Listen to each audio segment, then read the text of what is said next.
कृष्ण की महिमा, उनकी लीलाएं, उनका दिव्य चरित्र। तो अभी हम लोग श्रीमद् भागवत से 10वें स्कंद से जो उनकी लीलाएं हुई हैं, जन्म लीला, ये श्रवण करेंगे कि किस प्रकार से कृष्ण यदुवंश में आए, कैसा उनका जन्म हुआ। तो इतिहास इस प्रकार से है, यदुवंश जो महाराज यदु से चला, यदु भगवान के बहुत बड़े भक्त थे। यहां तक कि भगवान की भक्ति के लिए महाराज यदु ने अपने पिताजी से अभिशाप ले लिया, क्योंकि उनके पिता जो ययाति महाराज थे, उन्होंने कहा था, ये आवाज कैसी आ रही है, दबी आ रही, कैसे करें हैं? ये सब चौधरी बन जाते हैं।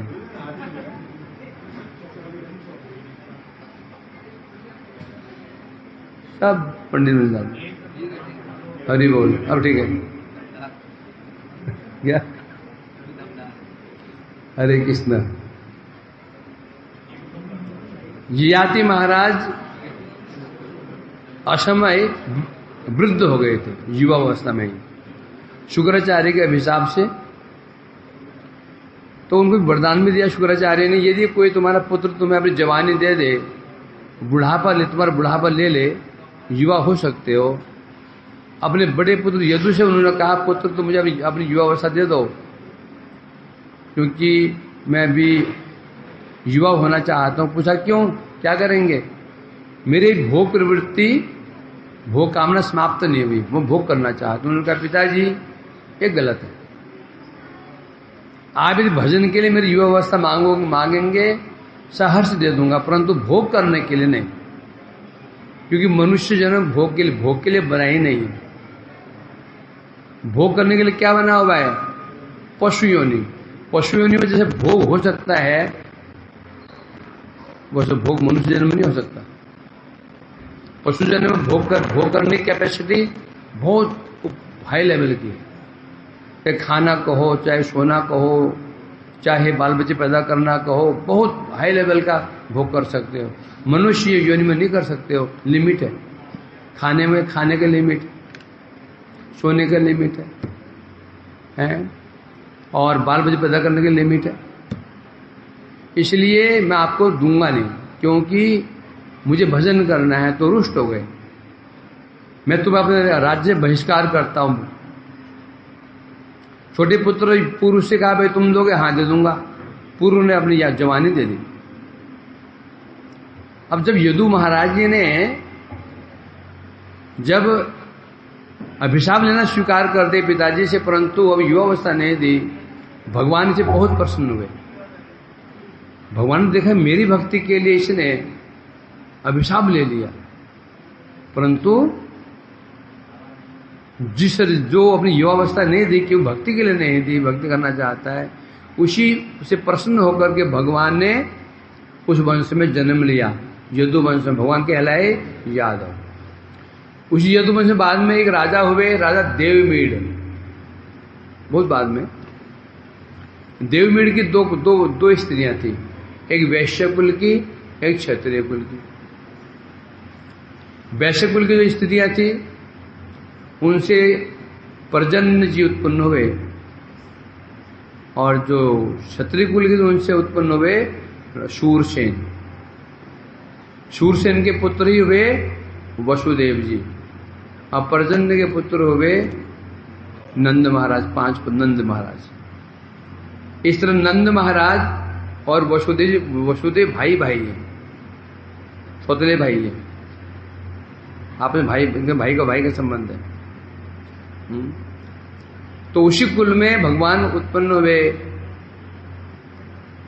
अब उस शूरसेन का जो राज्य करते थे राजा, शूरसेन के पुत्र वसुदेव राज्य करते थे, और उग्रसेन की पुत्र हुआ कंस, और देवक के पुत्र हुई पुत्री हुई देवकी।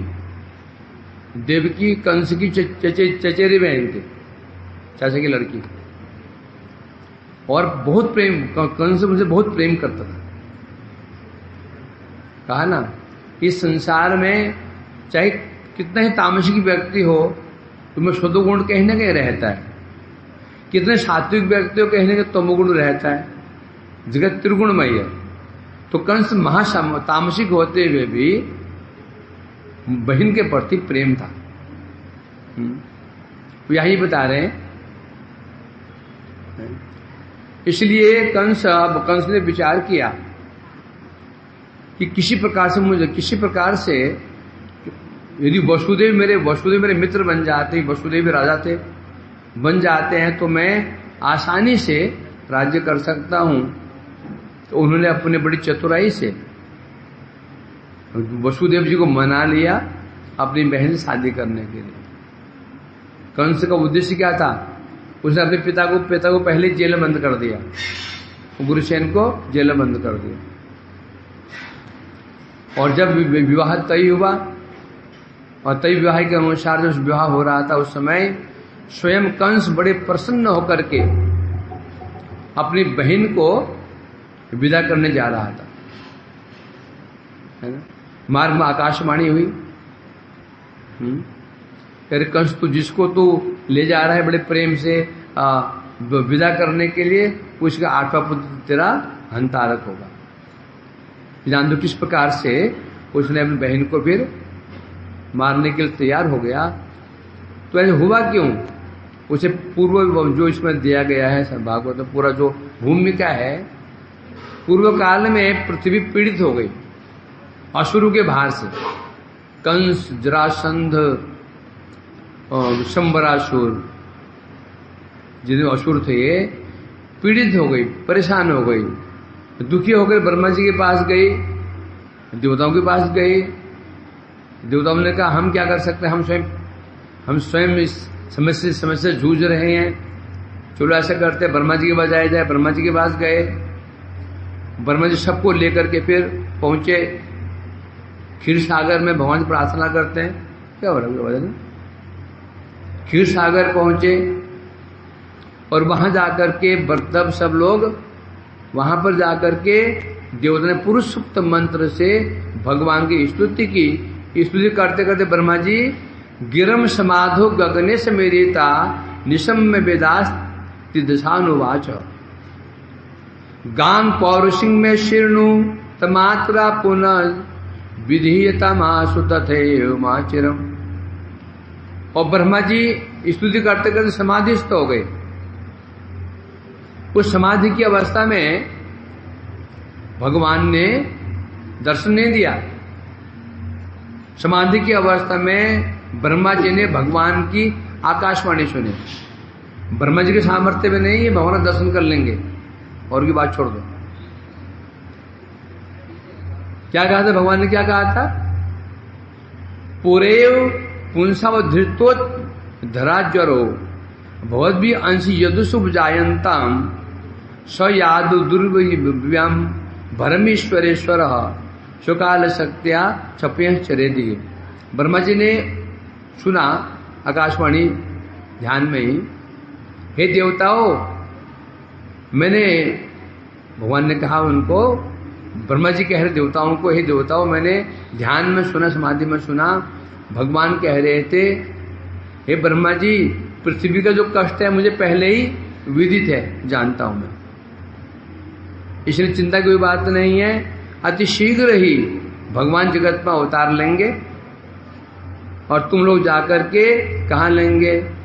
वसुदेव गृह साक्षात भगवान पुरुष पर जनिष्यते तत्प्रियार्थम संभवन्तु सुरेस्त्रिय। ब्रह्मा जी कह रहे देवताओं, भगवान का आदेश है कि मैं अति शीघ्र ही वसुदेव जी घर में मैं जन्म लूंगा, और तुम लोग क्या करो? तत्प्रियार्थम, तत्प्रिय मीन्स, तत्प्रिय मतलब भगवान प्रिय कौन है? राधिका जी। अगले नहीं आएंगे, वो राधिका जी के साथ में आएंगे।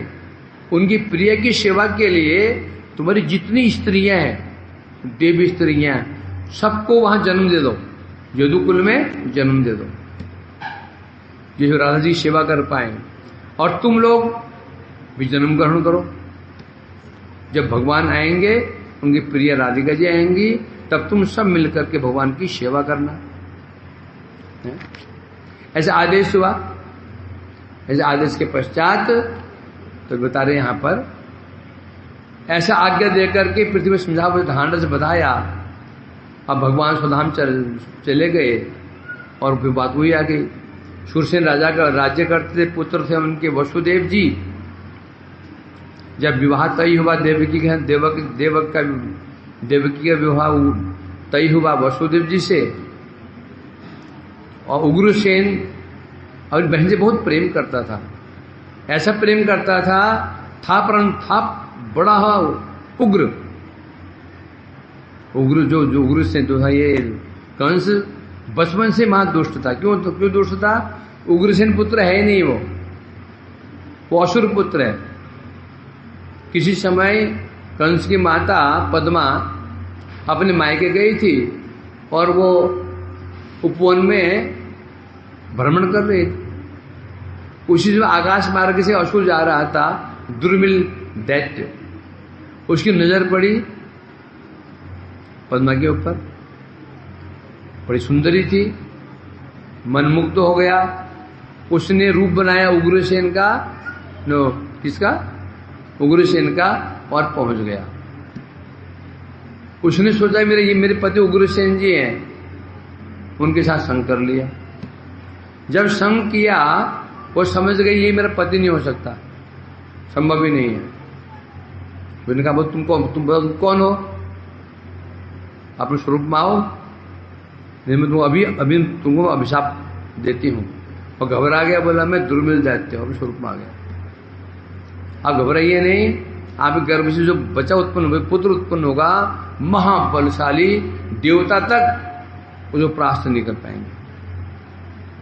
तो वही पुत्र हुआ कंस, बचपन से महादुष्ट, प्रजाओं को सताना, अत्याचार करना है।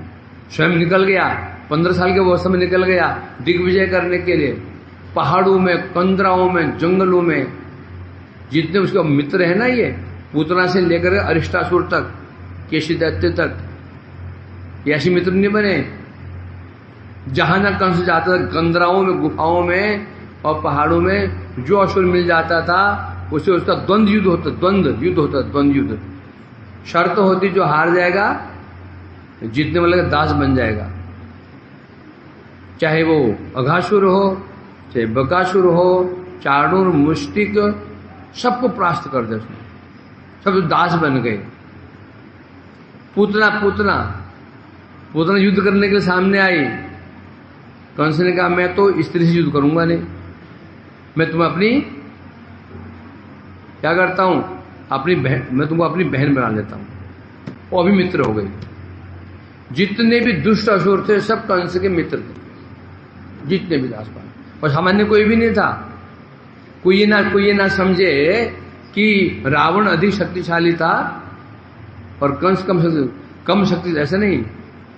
कंस भी कम शक्तिशाली नहीं था, रावण से अधिक था, रावण से अधिक बलवान था। बोलो क्यों? क्योंकि रावण का युद्ध हुआ राम जी से और कंस का युद्ध हुआ कृष्ण से। राम कृष्ण क्या अंतर है? राम कृष्ण स्वयं अवतारी और राम अवतार विशेष है। तो उनके प्रतिद्वंदी कैसे होंगे?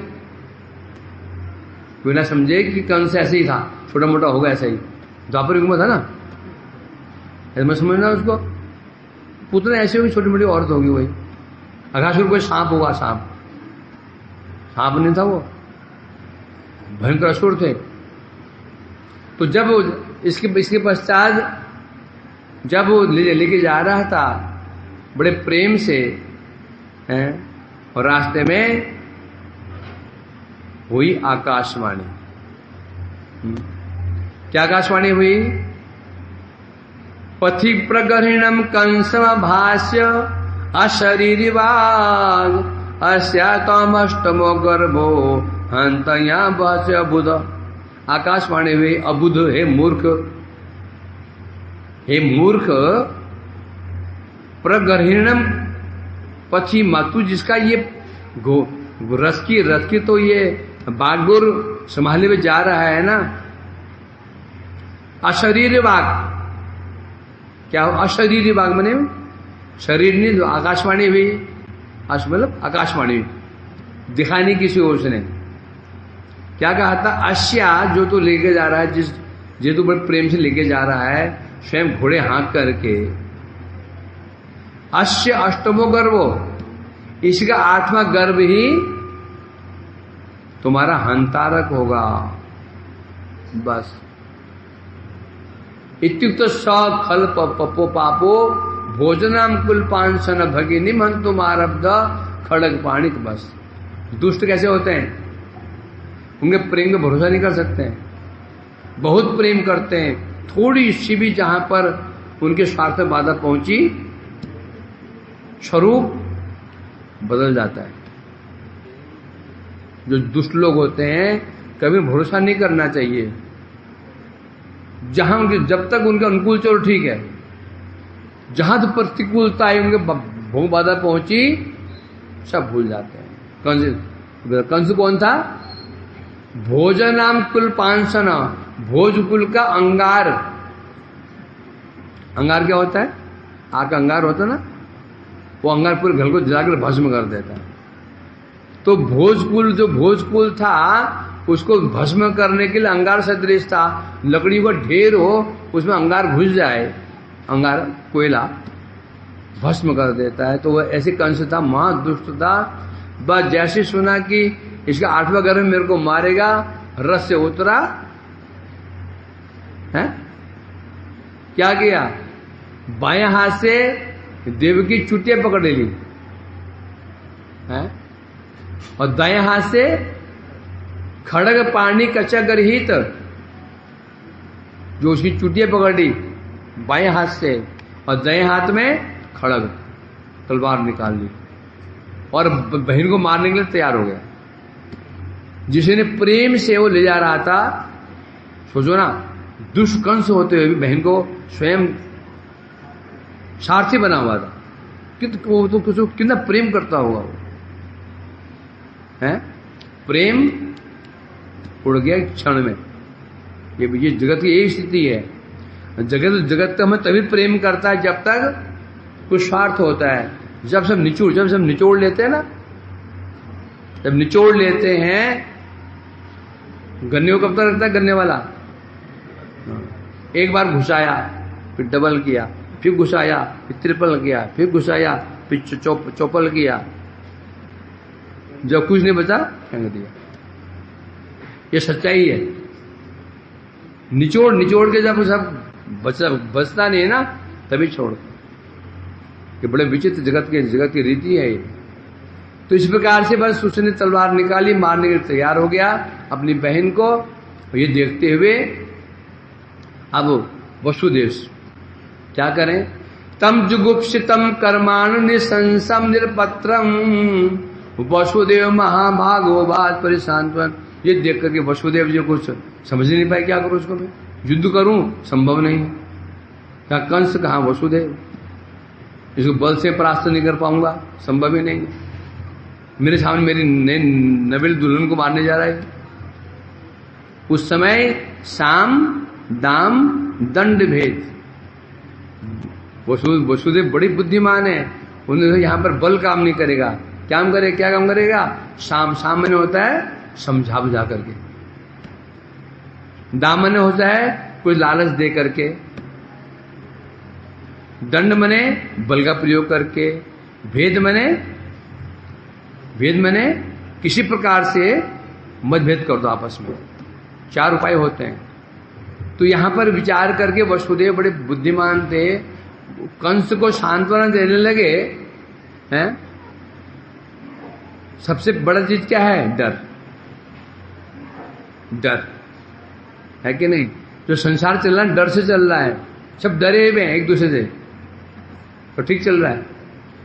सांप डर रहा मनुष्य से, मनुष्य डर रहा सांप से। तो ठीक वाला काम कर रहे हैं। सांप का डर निकल जाएगी यदि मनुष्य से तो खा जाएगा उसको, दर्शन देगा। सब डरे हुए, और डर के कारण क्या चल संसार बैलेंस बना हुआ है, तो उसको डर दिखा रहे हैं। श्लाघन्य गुण सुरेर भवान भोजे संस्करा सकथिम भगिनी महन्यान स्त्री मुद्वाह परमणि। तब वसुदेव जी कहने, हे महाराज कंस, भोज यशस्कर, भोज कुल के आप क्या हैं? तिलक हैं, शिरोमणि हैं। भोज कुल के आप शिरोमणि सदृश हैं, आप बड़े ही वीर हैं। ऐसे वीर होते हुए भी आप अत्यंत ही ये जो करने जा रहे हैं ये कार्य उचित नहीं है। नंबर 1, ये लड़की स्त्री आपकी बहन है। दूसरा बात क्या है, हो क्या रहा है अभी? विवाह प्रसंग है। एक तो स्त्री है, फिर बहन है, भगिनी हन्याद स्त्री उद्वाह परमणि, 3 चीजें बता रहे हैं। एक तो ये लड़की ये तुम्हारी बहन है, दूसरी स्त्री है, तीसरी अभी इसका विवाह पर्व चल रहा है। इस अवस्था में यदि आप इसको मारोगे, उद्देश्य क्या मारने का बताओ? क्यों मारना चाहते हो? कंसन का सुना नहीं आपने? अभी क्या सुना था? इसका 8वां गर्भ मेरे को मारेगा। बस सीधा नियम क्या है? चाचा अपन प्राण बच, भाई हमारा अधिकार है, आत्मरक्षा करना हमारा अधिकार बन जाता है। तो जब इसका 8वां गर्भ में मारेगा तो मेरा क्या कर्तव्य है? रक्षा करूं। तो उस समय बड़ा श्लोक बोला वसुदेव जी ने, ये हमारे लिए भी है। मृत्यु जन्मतांग वीरा देहेन सजायते अद्यवाब्द शतान्ते वा मृत्युर्वै प्राणिनाम ध्रुवम। डर गए कंस से? रहने दे, बैठ जाओ। ये श्लोक बड़ा अच्छा है। क्या कह रहे हैं? कह रहे हैं, हे वीर, क्या हो गया? बोल मैं रहा हूं, तो उसमें से क्या हो रही है? जय प्रेम है क्या मुझसे? क्या हुआ? तो मुझे समस्या नहीं, तो क्या समस्या हो रही? तो अब वसुदेव कहने लगे, हे वीर, तुम जिससे बचना चाहते हो, किसी चाहते हो बचना? मृत्यु से। परंतु तुम जानते नहीं हो, मृत्यु जन्मतांग वीर देहन से जाए थे। इस संसार में जब बच्चा जन्म लेता है ना, मृत्यु को लेकर के आता है। क्या करना चाहिए? जब बच्चा जन्म ले तो शोक मनाना चाहिए, है? क्या? देहन से जाए थे। जब वो बच्चा जन्म लेता है, मृत्यु के साथ जन्म लेता है, बल्कि जन्म बाद में होता है, मृत्यु पहले तय हो जाती है। गर्भ में होता भी हो, अभी गर्भ में ही आया है, मृत्यु तभी तय हो गई इसकी कि कब मरेगा। ये जन्म बाद में होता है। कह रहे हैं अद्य, आज मरेगा, वाब्द 10 दिन बाद मरेगा, 100 वर्ष बाद मरेगा, परंतु ये तो निश्चित है, ध्रुवम प्राणिनाम मृत्यु, मृत्यु निश्चित है। इस संसार में देखा जाए तो मृत्यु निश्चित है। वो अलग बात है, सुनना नहीं चाहते हैं। कोई बोले तू मर जा, गुस्सा आ जाता है। तूने मर जा बोल दे मेरे को, तू मत। मृत्यु नाम से लोग डरते हैं। तो ये कह रहे हैं यहां पर मृत्यु निश्चित है। जब मृत्यु निश्चित है, कैसी मृत्यु होती है? देहे पंचत्वम आपन्ने देहे कर्मानुगो बस। जब देह नष्ट हो जाता है तो शरीर को जला देते हैं या दबा देते हैं, है ना? फिर क्या होता है? जो आत्मा, बता रहे कि मरने के बाद गति कैसी होती है। जब देह नष्ट हो जाता है, इसका क्रिया संस्कार कर देते हैं, कोई दबा देता है, कोई जला देता है। अब जो आत्मा है वो क्या करती है? कर्मानुगो अवशः देहांतर मनुप्राप्य। उसमें आत्मा क्या करती है? इस शरीर को छोड़ करके नया शरीर धारण कर लेती है। कैसे? वर्धन तिष्ठन् पदेकेन यथेवेकेन गच्छति इता तुर्ण जलुकेवं देहि कर्म गतिम गत। उदाहरण दे रहे हैं, जौ है जौंक, जौंक देखी जो कैसे चलती है, ऐसे चलती है। पहले आगे पकड़ती, जब आगे पकड़ती है पीछे वाले को छोड़ती है। जब जौंक चलती है पहले अगला तिनका पकड़ती है, तब पीछे को छोड़ देती है, ऐसे आगे बढ़ती रहती है। जब सीढ़ी चढ़ते हैं ना, पहले क्या करते हैं, पहले पिछले पैर को उठाते हैं, फिर आगे रखते हैं, है ना। सुबह किसी ने क्या करता है, पहले पिछले पैर उठाया, फिर अगले पैर आगे रखा। पहले हम क्या करते हैं, पहला पैर आगे बढ़ाते हैं, सीढ़ी 2 में बढ़ाते हैं, पहली को छोड़ते हैं। जौंक जैसे जब चलती है तो एक तिन पहले अगले तिन को पकड़ती है, पिछले को छोड़ती है। उसी प्रकार से बता रहे हैं, बड़ा महत्वपूर्ण बात है ये। उसी प्रकार से जो देही आत्मा है, जो शरीर को त्यागती है, उससे पहले ही अगला शरीर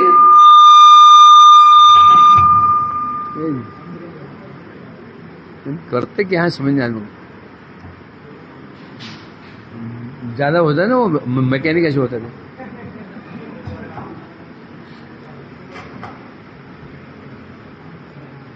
तो जब व्यक्ति मरता है, शरीर नष्ट होता है, आत्मा की जैसे जौंक क्या करते, पहले अगला तिनका पकड़ती है, पिछले को छोड़ती है। उसी पर बता रहे हैं जीव क्या करता है, कर्मानुसार है, क्या करता है, शरीर को प्राप्त करने के बाद छोड़ता है इसको। अगला शरीर प्राप्त कर लेता है वो, तब इसको छोड़ता है कर्मानुसार। जैसे कर्म किए थे वह देह प्राप्त होता है। इस प्रकार से बता रहे हैं, बहुत समझाया उसको। और तुम चाहते हो बचना, बच तो नहीं पाओगे। जब मृत्यु है ही है तो ये पाप कर्म कर दो, क्यों मरोगे?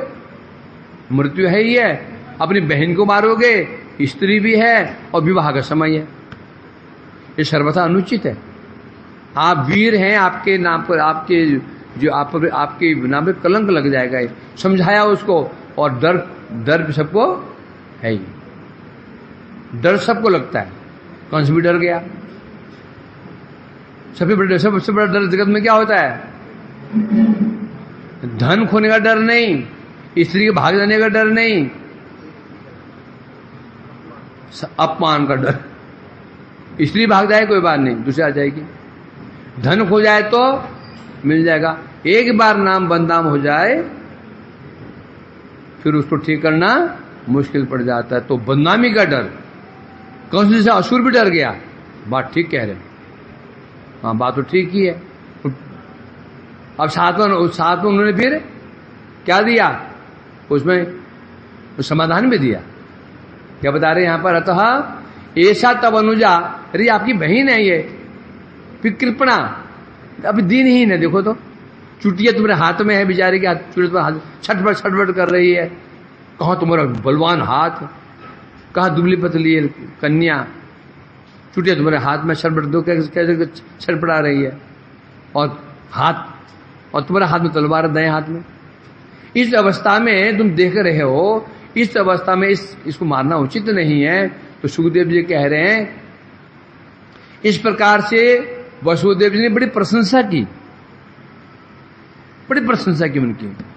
यही उपाय है कि किसी को यदि तुम अपना काम कराना चाहते हो तो प्रशंसा करो उसकी, को प्रशंसा कर दो उसको, अब ऐसे तो काम हो गया।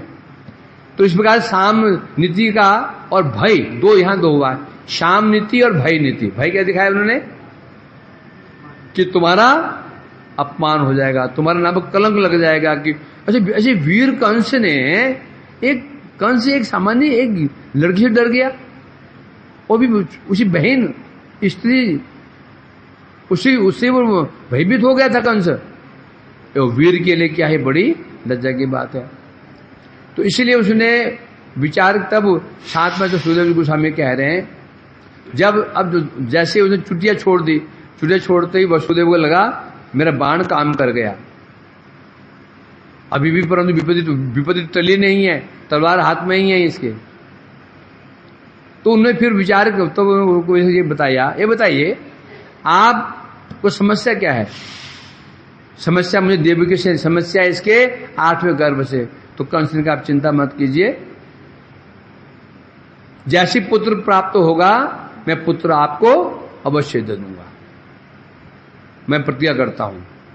विचार किया उन्होंने, यदि मैं इसको प्रतिज्ञा कर लेता हूं, मैं वो पुत्र आपको दे दूंगा तो प्राण बच जाएंगे, बाद में सोचेंगे क्या करना है। सामने आई विपत्ति को टालना चाहिए ना। मैं यहां पर वचन दे देता हूं, तुम्हें समस्या देवी से पुत्रों से है, मैं पुत्र दे दूंगा, तुम मार डालना उनको, कुछ भी करना। ऐसे विचार करके उन्होंने प्रतिज्ञा कर ली, कह दिया ठीक है मैं अपने पुत्र, जो पुत्र होगा तुमको दे दूंगा और तुम उनको कुछ भी कर लेगा। कंस ने विचार के ये बात ठीक है, सांप भी मर जाए और लाठी न टूटे, मैं उसे पट के मार दूंगा, मृत्यु टल जाएगी और नाम बदनाम का भी समस्या न रहेगी। इस प्रकार से कंस जानता था, कंस भी जानता था, क्या जानता था? स्व वसुधावन विवृते कंसद्वाक्यम सार्वित वसुदेव तम प्रेत तपस्य प्राविशग्रियम। कंस को विश्वास था क्या वसुदेव जी सत्यवादी हैं। मतलब ये हुआ, यहां क्या दिखा जा रहा है, यदि हमें कोई गुण है ना, हमारे गुण है, शत्रु भी उसकी प्रशंसा करेगा। यदि गुण हमारे अंदर है तो शत्रु भी प्रशंसा करे तो उत्पन्न गुण है, कि मित्र ही चापलूसी करे तो गुण नहीं है।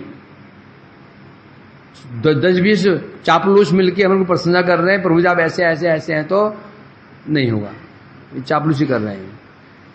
तुम्हारा शत्रु है, तुम कहेंगे तुम्हारा शत्रु, तुमने सुना तुम्हारा शत्रु ही तुम्हारी प्रशंसा कर रहा है कहीं पर, तो समझो कुछ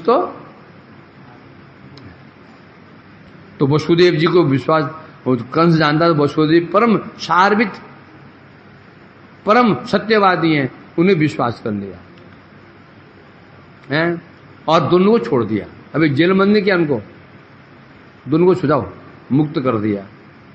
जब मुक्त कर दिया तो पहली संतान उत्पन्न हुई है, और पहली संतान उत्पन्न हुई है, और पहला पुत्र का नाम रख दिया कीर्तिमान जी, रख दिया। उस पुत्र को लेकर के वसुदेव पहुंच गए कंस के पास देने के लिए उसको है। किम दुस्सहम न साधुना विदुषाम किम अपेक्षितम किम अकार्यम कदर्याणाम दुष्टजम की दिता आत्मनाम। सुखदेव जी कह रहे हैं इस संसार में साधु लोग क्या कुछ नहीं कर सकते हैं, क्या कुछ नहीं कर सकते हैं, और दुष्ट भी क्या कुछ नहीं कर सकते हैं। दुष्ट ऐसे कौन से पाप कर्म नहीं कर सकते हैं, और साधु ऐसे क्या नहीं कर सकता। अपना पुत्र नवजात शिशु को लेकर के वसुदेव चल दिए देने के लिए, उसको झूठ बोल सकते थे ना, है? तो ये कहा जा रहा है यहां पर, जब वो देने के लिए गए, अर्पया मातृक्षणेश अनिर्दाहित बिह वाला लेके जा रहे हैं, परंतु पुत्र है, पहली संतान है, बड़े मन में बड़ा दुख तो है, शोक से विह्वल भी है, परंतु यहां कह रहे हैं यही है साधु की साधुता, न अपेक्षितम, वो किसी अपेक्षा नहीं रखते हैं। कारण क्या होता है, साधु की देहात्म बुद्धि नहीं होती, वो कुछ भी त्याग कर सकते हैं, त्याग में देर नहीं लगाएंगे वो।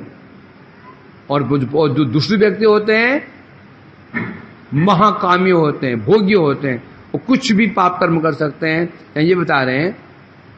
तो कंस ने देखा बड़ा विचित्र बात है, वसुदेव जी अपना पहला पुत्र लेकर के आ गए और देने के लिए आ गए, मेरे को बड़ा प्रसन्न हुआ। कंस तुष्टमना राजन प्रहसन में अब्रवीत, हंसते हुए कहने लगा, प्रसन्न हो गया कंस, मुस्कुराते हुए कहने लगा, प्रतिया तु कुमारो अयम नहीं अस्मादस्ति में भयम अस्मानियोर गर्भान मृत्युर में भीत किल। क्या बोले कंस कहने लगा, ये महाराज वसुदेव जी, मुझे आपके इस पुत्र से कोई भय नहीं है, कोई डर नहीं है। क्यों? आकाशवाणी ने ये कहा था, अष्टमाद गर्भात, अष्टमाद युवयोर गर्भात। आकाशवाणी हुई थी कि आपकी पत्नी के 8वें गर्भ से मेरे को भय है, इसे कोई भय नहीं, प्रतियातु, ले जाओ इसको। है? अब सोचो, अब आपको वसुदेव जी बड़े प्रसन्न हो गए होंगे ना? प्रसन्न नहीं हुए? क्या बता रहे हैं? तथेदिस्तुमादाय यवन आद दुंदुबी नाभ्यनंदत तद्वाक्यम असतो अभिजितात्मना। क्यों खुश नहीं हुए? क्योंकि वसुदेव शास्त्र ज्ञाता हैं। जो व्यक्ति जितेंद्रिय नहीं है उसे कभी आशा मत रखो, वो कब अपने बात से पलट जाएगा, ठीक है नहीं। अभिजित आत्मा है वो, जो जितेंद्रिय नहीं, जिसको अपने बहुत संयम नहीं है, उसकी बातों में विश्वास नहीं कर सकते हैं। न भी आनंदत, तो वसुदेव जी आनंदित बिल्कुल नहीं हुए। उन्हें पता था अभी वो क्या बोलेगा, ले आओ उसको, कोई ठीक नहीं है, आनंदित नहीं हुए। बुद्धिमान है ना? है? अब क्या हुआ, इधर जब लेके चले गए, ये सब देख करके, हैं? क्या हो रहा भाई ये आज?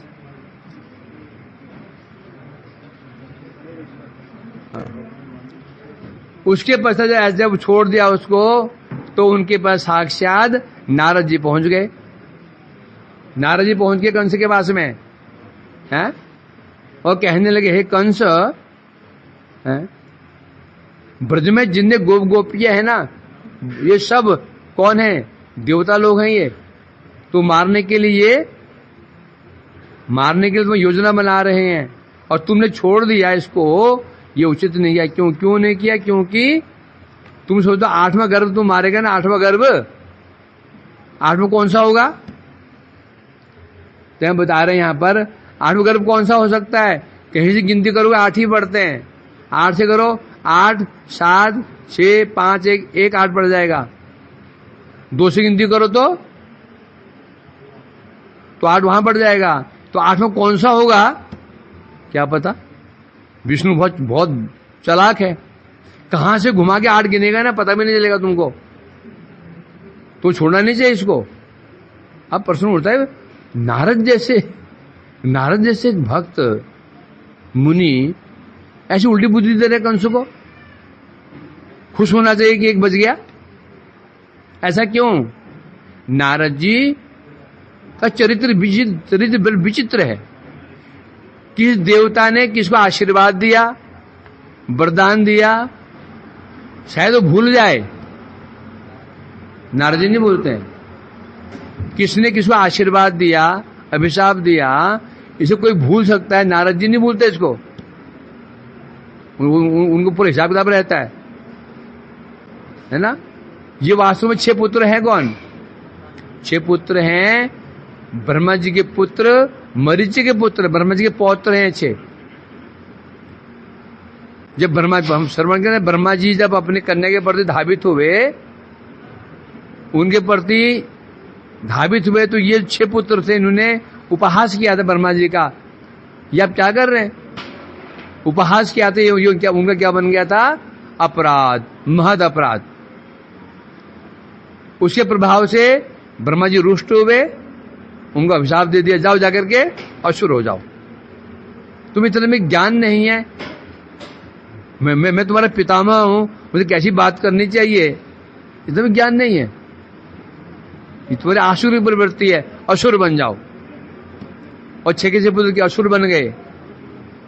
हिरणाक्ष का पुत्र कालनेमी, उनके 6 पुत्र बने। अब उसे जब भगवान ब्रह्मदेव का अवतार हुआ, उन्हें हिरणाक्ष का वध कर दिया। हिरणाक्ष पुत्र था वो कालनेमी, जब वध कर दिया, और ये 6 पुत्र थे, हिरणाक्ष पुत्र हिरणाक्ष के थे, और भक्त थे। हिरण्यकश्यप ने देखा ये विष्णु ने इनके पिता का वध किया, और ये 6 के थे मिलकर के विष्णु का भजन करते हैं। तब हिरण्यकश्यप ने अभिशाप दिया था, तुम अपने पिता के हंतारक की भक्ति करते हो, अपने पिता के हाथों ही मारे जाओगे, अपने पिता के हाथों ही मारे जाओगे। अभिशाप दिया था। तो देवकी 6 पुत्र थे, वही 6 पुत्र थे मरीचि के। अब कंस कौन है? कालनेमी है। इसलिए कालनेमी के हाथों इनको मरना था। एक कारण और भी है। ये 6 पुत्र कौन है? हैं? काम, क्रोध, लोभ, मोह, मद, मात्सर्य इनके प्रतीक है, और कंस भय का प्रतीक है।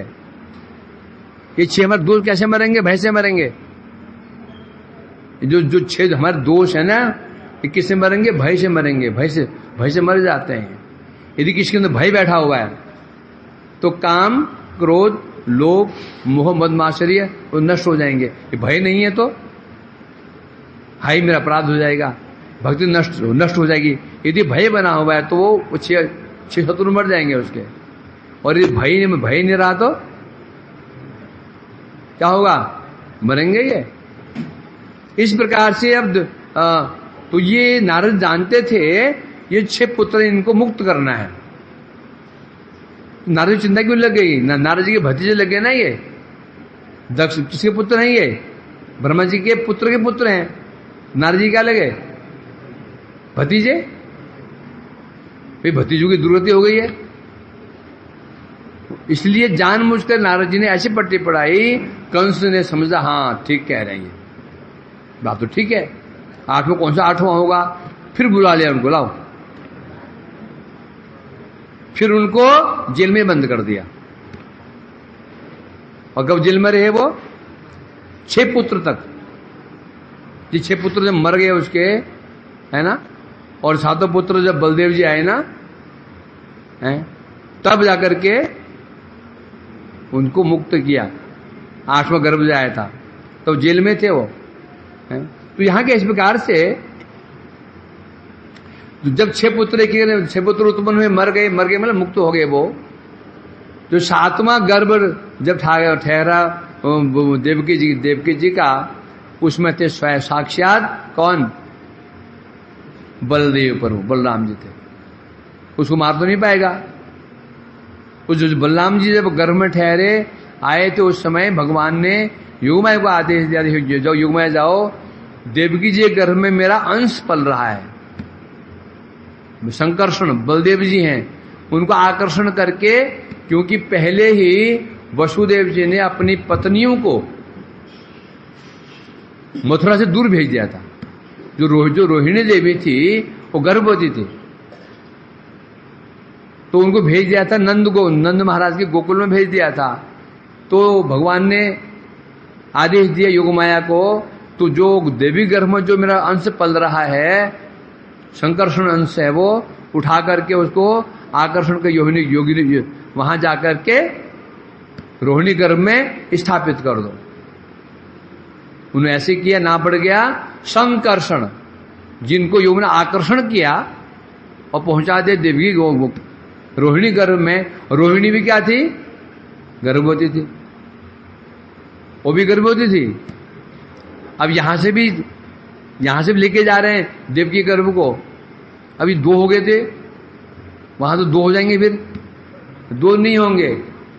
रोहिणी गर्भ में जो विराजमान है साक्षात बलदेव प्रभु है, अंशी। और यहां से जो लेकर के गई योग माया, वो संकर्षण थे, अंश थे, अंश से मिलकर के एक हो गए।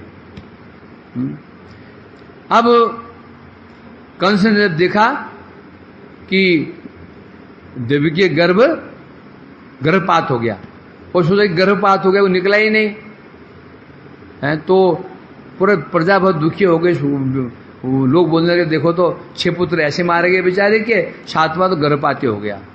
सब शोक करने लगे, परंतु मुझे पता ही नहीं था कि सप्तम गर्भ तो यहां से जा चुका है। फिर 8वां गर्भ, आप लोग अष्टम गर्भ में साक्षात भगवान का आविर्भाव हुआ है। कैसा आविर्भाव हुआ क्या बता रहे हैं। अब भगवान ने देखा कि मेरे जो मेरे जो भक्त हैं उनको एक कष्ट पहुंचाया जा रहा है, तो उस समय उन्होंने आदेश दिया, हे देवी कल्याणी, हे योगमाया, तुम नंद गोकुल जाओ और वहां जाकर के मैं वसुदेव पत्नी रोहिणी निवास करती है, और तुम मेरा अंश जो पल रहा है, शेष है देवी गर्भ में, उठा करके वहां उनको स्थापित कर दो। ऐसा कह करके उन्होंने आदेश दिया। योगमाया ने ऐसे किया। उसके पश्चात क्या उनका आशीर्वाद दिया। क्या आशीर्वाद दिया? तुम जगत में बहुत रूपों से तुम पूजे जाओगे। कैसे? दुर्गा, भद्रकाली, विजया, वैष्णवी, कुमुदा, चंडिका, कृष्णा, माधवी, कन्यका, माया, नारायणी, ईशानी, शारदा, अंबिका। वरदान दिया, तुम जो मेरा काम करोगी उसका पारितोषिक ये है, जगत में तुम्हें लोग पूजेंगे। कैसे पूजेंगे? कोई दुर्गा जी के रूप में, कोई भद्रकाली के रूप में, कोई विजया, वैष्णवी, कुमुदा, चंडिका, जो नाम जगत में है ये सब कौन है? ये सब योगमाया के अंश सारे, जितने देवी जगत में प्रसिद्ध हैं ये, चाहे वो नौ दुर्गा का हो, जितने भी हैं ये सब कौन है? योगमाया के जो अंश हैं। आशीर्वाद दिया। इस प्रकार से अब इसके पश्चात अष्टम गर्भ में स्वयं भगवान का आविर्भाव हुआ। कैसे आविर्भाव हुआ बता रहे हैं यहां पर। जब भगवान उनके गर्भ में प्रविष्ट हुए, देवकी के गर्भ में प्रविष्ट हुए, उस समय देवकी जो स्वरूप था बहुत तेज स्वरूप, शरीर से ऐसे तेज निकलता था, उनको देखना मुश्किल पड़ जाता था। कंस ने देखा, हाँ इस समय की विशेष बात है, देवकी की ओर दिखाई नहीं जा रहा है, ये तेज निकल रहा है। उसे विश्वास हो गया अवश्यमेव ये जो गर्भ है, तब कैसे बता रहे हैं? तंग बीच कंसम प्रभयाजितांतरा विरजोचयंति भवनम शुचि स्मिताम आहेश में प्राण हरो हरिर्गुहाम तुम चितो यन्न पुरे मिदिशी। कंस ने देखा, पहले जब देवी गर्भवती होती थी और मैं आता था ना, तो ये देवी की डर जाती थी, भयभीत हो जाती थी। अब मैं देख रहा हूं इसको भय नहीं है, आता हूं तो चेहरे भय नहीं है, प्रसन्न है, मुस्कुरा रही है, कोई डर नहीं है इसको, और मेरे आंख में आंखें डाल बात करती है, और तेज निकल रहा है। इसके तेज से जो शुद्धि गृह कारागार है ना, कारागार में जगमगा रहा है? अब उसने विचार कर लिया, निश्चित रूप में भोजेंद्र गेह अग्नि शिखे वृद्धा। जैसे एक अग्नि हमने कैंडल जलाया, बाहर से उसको ढक दिया, ढकने पर भी कपड़े से प्रकाश निकलता है।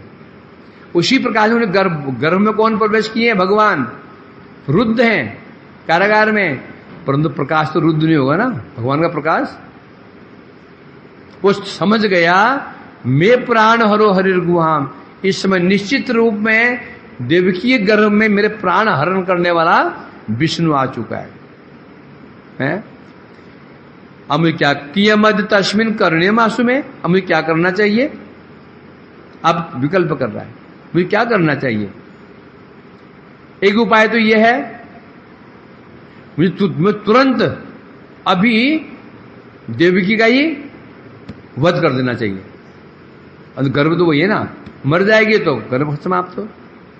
फिर विचार कर रहा है ये, परंतु विचित्र नहीं, क्यों? कारण क्या है? न विहंति विक्रमम, ऐसा करता हो तो मेरे विक्रम को, पराक्रम को कलंक लग जाएगा। लोग कंस ने एक कन्या को मार दिया, गर्भवती को, ये भी उचित नहीं है, तो मैं क्या करूं? तो विचार करने लगा, क्या करना चाहिए? एक तो ये स्त्री है, मेरी बहन है, गर्भवती, तीनों प्रकार से मारने योग्य नहीं, क्योंकि इसको मारने से क्या नष्ट हो जाएगा? यश, श्रिय। कौन सी भी डर रहा है इसको? यदि इसको मार देता हूं मेरी कीर्ति नष्ट हो जाएगी, लक्ष्मी नष्ट हो जाएगी, आयु नष्ट हो जाएगा। और शुरू भी भाई करते हैं इन चीजों से, जिसे कि आज सभ्य व्यक्ति भी भाई नहीं करता है। कीर्ति भाई हो जाएगी, नष्ट हो जाएगी, आयु नष्ट हो जाएगी। तो इसलिए वो हमारे